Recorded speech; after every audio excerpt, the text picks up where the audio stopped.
Atong ila-ilahon si Presidente Sergio Osmeña Sr. sa report ni Mildred Galarpe. Kinsa si Sergio Osmeña Sr. Si kanhi Presidente Sergio Osmeña Sr. mas ilado sa mga Cebuano nga si Sirhing ang giingong Grand Old Man of Cebu. Natawo siya ni atong September 9, 1987 dinhi sa Sugbo. Sa suporta sa iyang father-in-law, nigawas ang El Nuevo Dia, usa ka Spanish newspaper sa Sugbo nga nagpromote og nasyonalismo. Sa edad nga 25, nahimo siyang acting provincial governor. Ug human sa duha ka tuig, nahimo siyang gobernador.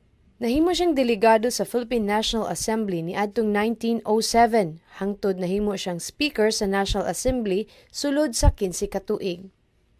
Siya ang nagtukod sa Partido Nacionalista Kolektivista ni atong 1992. Ang maong partido nakigkoalisyon sa partido ni Manuel L. Quezon, ang Partido Nacionalista Consolidado ni atong 1923. Gipanguluhan ni Osmeña ang daghang mga misyon dito sa Amerika alang sa kagawasan sa Pilipinas.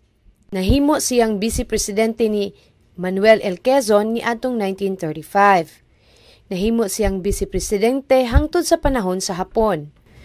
Sa pagkamatay ni Manuel L. Quezon ni atong 1943, nahimong presidente si Osmeña. Siya ang bagong pangulo sa Philippine Commonwealth in Exile. Giimbitar siya ni General MacArthur dito sa Leyte Landing. Sa pagkapildi ni Osmeña kang Manuel Rojas ni atong April 23, 1946, gidawat ni Osmeña ang iyang kapildihan isip pagpakita sa usa ka maayong sportsman. O gikuyugan pagani niya si Rojas dito sa inaugurasyon niini sa Luneta. Dinhi na sa Sugbo ni Ritero si Osmeña hangtod kini namatay ni adtong October 19, 1961. Alang sa Sansar, Pilipinas, ako si Mildred Galarpe.